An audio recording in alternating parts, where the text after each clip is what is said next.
ہر کوئی دنیا سے جاتے ہوئے اولاد یاد کرتا ہے۔ میرے باپ اچانک اللہ نے موت دی، ہارٹ اٹیک ہوا، ٹھیک ٹھاک تھے، اچانک۔ تو ایک میری بہن لاہور تھی، ایک فیصل آباد، تو میرے باپ آخر وقت تک کہتے رہے میری بیٹیاں تو بلا دو، اور میری دھیاں تو لے آؤ، اور میری دھیاں تو ملا دیو، میری بچیاں تو ملا دیو، اور یہ کہتے کہتے دنیا سے چلے گئے۔ ہر آدمی موت کے وقت یہی کچھ کرتا ہے۔ میرے نبی دنیا سے جا رہے ہیں، دنیا سے جانے کا وقت ہے، 12 ربیع الاول ہے، پیر کا دن ہے، 7 جون ہے، 11 ہجری 633 عیسوی۔ جبریل نے آ کے صبح آپ نے ساری بیگمات کو بلایا، رخصت فرمایا، ملاقات کی، بیٹے کو بلایا، کان میں کہا میں جا رہا ہوں۔ وہ رونے لگی، رو نہیں، سب سے پہلے تیری میری ملاقات ہو گئی۔ 6 ماہ بعد بیٹی بھی پہنچ گئی باپ کے پاس۔ پھر داماد کو بلایا، ان کا سر اپنی گود میں رکھا، کمر پہ ہاتھ پھیرا، دعا دی، رخصت فرمایا۔ آخر میں اپنی آنکھوں کی ٹھنڈک کو بلایا، کون؟ حسن اور حسین، کہ میری آنکھوں کی ٹھنڈک حسن اور حسین، میرے جنت کے پھول حسن اور حسین۔ یوں لیا اور ساتھ ہی آنسو ٹپ ٹپ ٹپ ٹپ ٹپ ٹپ۔ بیویوں کو جدا کیا، آنسو نہیں، بیٹی کو جدا کیا، آنسو نہیں، داماد کو جدا کیا، آنسو نہیں، جب بچوں کو جدا کرنے لگے تو یوں آنسو۔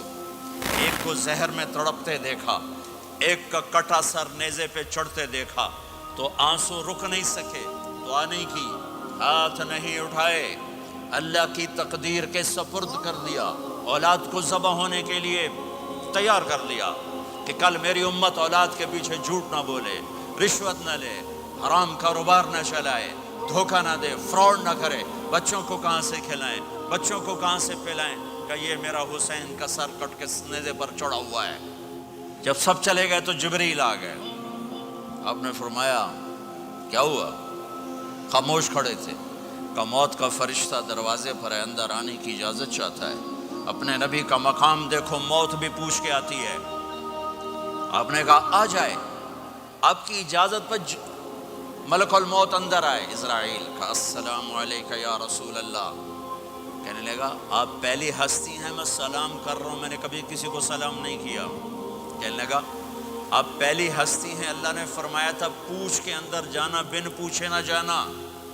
پھر کہنے لگے آپ پہلی ہستی ہیں، اللہ نے فرمایا آنا چاہیں تو لے آنا، رہنا چاہیں تو چھوڑ کے آ جانا۔ ہاں، یہ وہ دربار رسالت ہے جہاں موت بھی پوچھ کے آتی ہے۔ آپ نے فرمایا میں اجازت دے دوں میری جان نکالو گے؟ کہ جی نکالوں گا، نکالوں۔ آپ نے یوں جبریل کو دیکھا، کیا کہتے ہو، جاؤں یا رہ جاؤں؟ جبریل نے کہا اللہ آپ کی ملاقات کے شوق میں ہیں، فیصلہ آپ کریں گے۔ ہاں یہ بات سنانا چاہتا تھا اگلی۔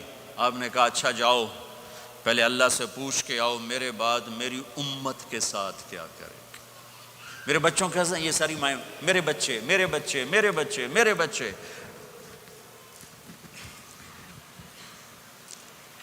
میرے نبی کو تو پتا تھا کہ یہ تڑپ تڑپ کے ایک زہر میں جائے گا اور ایک کا سر کٹ کے نیزے پہ چڑھے گا، کیوں نہیں ان کے لیے ہاتھ اٹھائے؟ ہمارے لیے کیوں روئے کہ جاؤ اللہ سے پوچھ کے آؤ میرے بعد میری امت کے ساتھ کیا کرے گا، میں پھر جواب دوں گا۔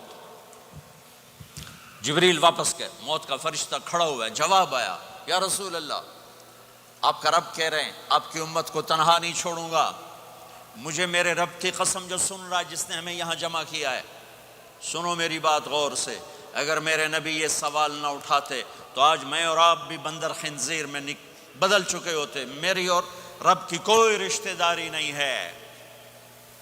اس امت نے وہ سب کچھ کر دیا جو پہلی امتوں نے کیا، لیکن کون ہے جس نے عذابوں کو روکا ہوا؟ وہ میرے نبی کے آنسو، میرے نبی کی آہیں، میرے نبی کی دعائیں، میرے نبی کی فریادیں، میرے نبی کی تڑپ، میرے نبی کا رونا، میرے نبی کا پیٹ پہ پتھر باندھنا، اس نے روک دیا۔